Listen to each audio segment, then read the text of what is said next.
Good morning everybody. आज हम हिंदी में भाषा पढ़ेंगे। ये भाषा है क्या और इसके कितने रूप होते हैं। तो आइए हम देखते हैं भाषा किसे कहते हैं। पहले इसकी परिभाषा देखेंगे।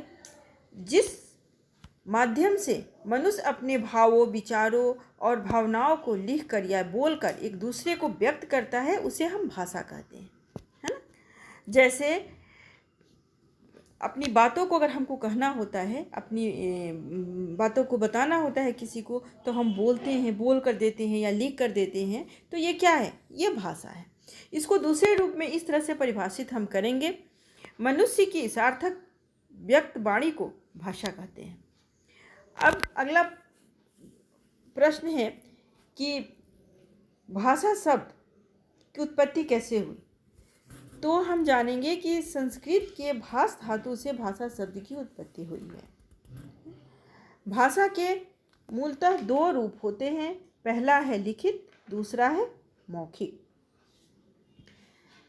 अब देखेंगे लिखित भाषा किसे कहते हैं और मौखिक भाषा किसे कहते हैं। ठीक है बेटे। तो लिखित भाषा जिसके द्वारा हम अपनी बातों को, भावों को तथा विचारों को किसी के समक्ष लिख कर व्यक्त करते हैं, उसे लिखित भाषा कहते हैं, है ना। जो भी हमको कहना होता है, अगर हम किसी के सामने लिख के उस बात को देते हैं तो क्या है? वो लिखित भाषा होता है। या कोई अगर हमको कुछ लिख के देता है, हम उसको पढ़ते हैं, तो वो लिखित भाषा के अंतर्गत आता है और वो लिखित भाषा होता है। इसका प्रयोग हम कहाँ कहाँ करते हैं बेटे? तो इसका प्रयोग हम कार्यालय में करते हैं, विद्यालय में करते हैं। विद्यालय शिक्षक बोर्ड पे, विद्यालय में शिक्षक बोर्ड पे लिखवाते हैं, है ना। आप उसको कॉपी में नोट करते हैं, जो भी होता है। तो वो क्या हुआ? वो लिखित भाषा हो गया। उसके बाद पुस्तक में लिख के जो चीज़ दिया हुआ होता है, हम पढ़ते हैं, वो क्या हुआ? वो लिखित भाषा हो गया। या समाचार पत्र, जो भी देश विदेश की खबरें होती है, उसको लिख के समाचार पत्रों में आता है, उसको हम पढ़ते हैं, वो लिखित भाषा होता है। इत्यादि ये जितने भाषा ये होते हैं, ये लिखित भाषा के अंतर्गत आते हैं और लिखित भाषा होते हैं। दूसरा है मौखिक भाषा। मौखिक भाषा किसे कहते हैं?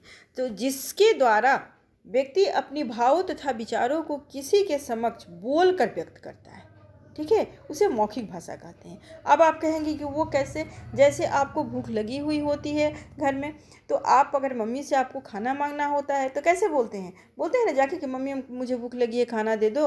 तो मम्मी खाना देती है। तो आप अपनी विचारों को, अपनी बातों को मम्मी के समक्ष रखते हैं। कैसे रखते हैं? बोल के रखते हैं, है ना। और तब उस चीज़ की पूर्ति होती है। मम्मी आपको खाना देके आपकी इच्छा की पूर्ति करती हैं। तो ये क्या हो गया? ये मौखिक भाषा हो गया, है ना। जैसे हम आपस में दोस्त हैं, आपस में हम बातचीत हमको करना होता है ना। किसी प्रश्न पे अगर हमको तर्क वितर्क करना होता है, तो हम क्या करते हैं? इसे हम मौखिक भाषा कहते हैं। अगर हम इसका प्रयोग हम कहाँ कहाँ करते हैं? घरों में करते हैं, सभा में करते हैं। सभा में अगर कोई भाषण देता है तो उसको बोल कर भाषण देता है, ठीक है। उसके बाद आपको टेलीफोन पे अगर हम बात करते हैं किसी से, तो उधर से वो भी आदमी बोलता है और मैं भी बोलती हूँ। तो हम लोग उसको बोलकर आपस में, न कि लिख कर, हम लोग आपस में बोलकर बातें करते हैं। तो ये बेटा क्या हो गया? ये मौखिक भाषा हो गया, ठीक है। अब हम देखेंगे कि ये भाषाएं कितनी हैं भारत में। तो हम भारत देश में रहते हैं और ये भाषाएं भारत में कुल इसकी संख्या है 22, है ना। 22 भाषाएं भारत में बोली जाती हैं, जिन्हें संवैधानिक रूप से दर्जा दिया गया है ना। जैसे पंजाब में पंजाबी हुआ, बंगाल में बंगाली हुआ, मद्रास में मद्रासी बोले जाते हैं। इस तरह से अपने अपने अलग अलग राज्यों की अपनी अपनी भाषाएं होती हैं, जो कि लोग बोलते हैं और उसका प्रयोग करते हैं। अब हम तीसरा देखेंगे, सांकेतिक भाषा भी एक होता है, जिसको हम इशारा से करते हैं, है ना। लेकिन इसका व्याकरणिक आधार नहीं होने के कारण इसे हम भाषा के रूप में नहीं मानते हैं, इसको हम नहीं लिखते हैं। ये अस्पष्ट होता है, अस्पष्ट होता है, स्पष्ट नहीं होता है, ठीक है। तो इसको हम अपनी विचारों को, अपनी बातों को भावों के द्वारा प्रदर्शित करते हैं। जैसे ट्रैफिक पुलिस होता है तो वो गाड़ी को कैसे कहता है, दाएं बाएं जो भी करना होता है तो अपने इशारा से करता है ना, अपने हाथों से इशारा करता है। जैसे अगर कोई किसी को गुस्सा आता है, किसी को डांटना होता है तो अपने चेहरा को लाल पीला करके उसके बाद वो गुस्से में अपने फेस को करता है, तो आप देखते हैं तो समझ जाते हैं कि हाँ ये आदमी गुस्सा है। अगर किसी को चुप करना होता है, चुप कराना होता है, तो हम कहते हैं होठों पे अपनी उंगली का इशारा करते हैं, तो वो समझ जाता है सामने वाला आदमी कि हाँ हमको चुप रहने के लिए ये आदमी कह रहा है, और वो चुप हो जाता है। तो ये सांकेतिक भाषा, इसको संकेत के द्वारा हम प्रदर्शित करते हैं, तो ये सांकेतिक भाषा हो गया, है ना बेटा। अब हम देखेंगे कि अब तो ये हम भाषा पढ़ लिए, और भाषा के बाद अब हम देखेंगे इसके रूप भी पढ़ लिए कितने होते हैं। अब हम इसका कुछ प्रश्न है उसको हम देखेंगे गृह कार्य के रूप में, और इसको हम नोट करेंगे। पहला है भाषा किसे कहते हैं, स्पष्ट करें।